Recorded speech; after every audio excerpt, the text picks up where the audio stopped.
Welcome back to my lecture series. This is Muthamida R, Assistant Professor from the Department of Agricultural Engineering at SNS College of Technology. Today we'll see the concept on stress, which acts as a beginner's guide under the unit Theory of Simple Bending for the students of second year fourth semester under the subject Strength of Materials for Agricultural Engineering. Before going into the session, let us have a small discussion that after hearing a word stress, what you all feel. Because at our day to day life, we always use the term stress, right? So, what we claim as a stress over here, we claim that the stress is nothing but which is giving me a pressure that, but even though it is giving me a pressure, that can be adapted by anyone, right? But sometimes we'll say that it is stressed, but I have completed that. At certain scenario, I am not in a position to do so. That we claim it as strain, right? I'll give you an example here. We are going into new concept and I'm asking you all to do an assignment and study on yourself that how that stress and strain is going to be playing a major role in those kinds of stress problems. So I'm giving you 8 problems to solve on your own. Is it easier for you to do? No, it is not easier for you to do, but if I guide you, it is manageable and you can complete it.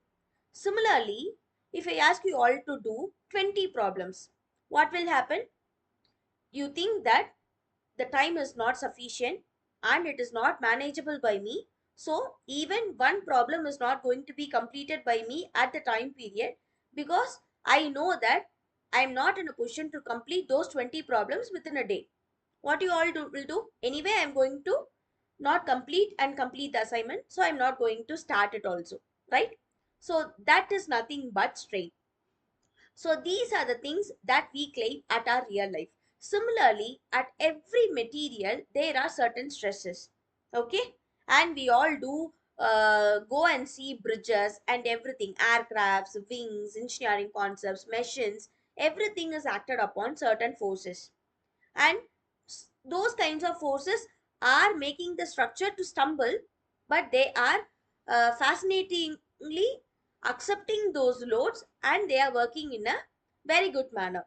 So those kinds of stress are very much important in our life so that we have to design a structure in a safer and an efficient manner. So that is why I have given you these kinds of topic as a beginner's guide. It is mandatory for every engineer to know what is stress and how it will behave. So under stress, there are 3 kinds of things that you have to know. What are the types of stresses that involved in it? What are the real life examples? And why understanding stress is very crucial. Okay. So there are 3 kinds of stresses that happens under engineering. Stress is nothing but a force that is applied to a material that will be divided by the area it acts upon. So the 3 kinds of stresses that acts upon is axial stress, shear stress and bending stress.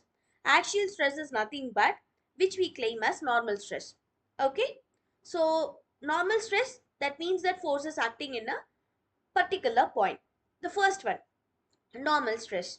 Normal stress could be claimed as 2 types. One is tensile stress and the other one is compressive stress. This acts upon at every structure where we see at in our day-to-day life. For instance, think of this. This is a rubber band, right? So, what material it is made of? It is an elastic material and it is capable of regaining its original position. So, tensile is nothing but if I'm giving you an elongated force, what happens? This gets elongated. And after I leave off that force, what happens? It regains its original condition. That is why we claim this as elastic behavior material. Okay. And think, I'm going to elongate it for a maximum level of force. What happens? This will again regain to its original condition, but at a period of time, the elongation happens at its own structure itself. It is not possible to maintain the same structure which we used initially, right? So this is the elastic condition that happens upon, and this elongated force is said to be as your tensile force. Similarly, it has got elongated. What I'm going to do, I'm going to compress these two ends to one part. What will happen here? It gets compressed. So this push force is said to be as compressive stress, and the stress caused due to this force is said to be as compressive stress, and the stress caused due to the elongation is said to be as tensile stress. Okay, so that is why I have given you what is normal stress under these conditions. That at the real life example, we guys have always seen bridges, right? And we all have also been fascinated at our younger days that how these kinds of heavy load acted upon that is very stable. So sometimes the practical example illustrates the application of tensile and compressive stresses. The tensile stress occurs only when it is pulled apart, and the compressive stress occurs when it is pressed together. So this is what I have shown you in this pictorial representation. Okay, the formula for calculating this normal stress is nothing but how much force divided by the entire cross sectional area. And the next stress that you have to know is shear stress. Shear stress is nothing but similar to that of your shearing force or a frictional force. When two materials act together and cause certain force, what happens? It will get cut off, right? So that is said to be a shear stress application. For example, think of a scissor. What happens here? When those two hands occurs and those blades slide past each other, it cuts a paper. So that outcome is said to be as shear stress. And similarly, under earthquake, think when two tectonic plates shear together and it will cause some frictional force. And after certain period of time, I'm not capable of holding that force that is in between those kinds of plates. And that plate will get burst off, and a wave of vibration force will come and act towards me, and I'll feel earthquake. So this kind of stress is said to be a shear stress. Similarly, we all claim that after sliding two rocks together, we get fire, right? So that outcome burst is said to be a shear stress. When two materials slide together and after which I'll get some stressed outcome, that material is said to be a shear stress, and the force acting over it is said to be a shear force. Okay, the formula for calculating the shear force is similar to that of your normal stress, that is the force by area. Instead of force, we are going to use shear force by area. And the last one is your bearing stress. It is nothing but holding capacity. See, this is a scale, right? Here, what I'm going to do is I'm going to apply a load over here. What happens here?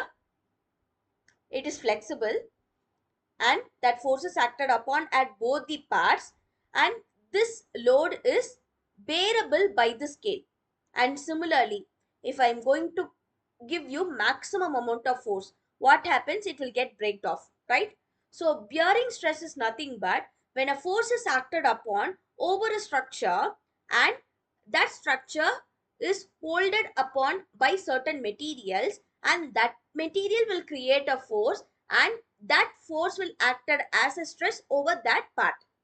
So for example, it happens under joints and rivets. That is what I have given.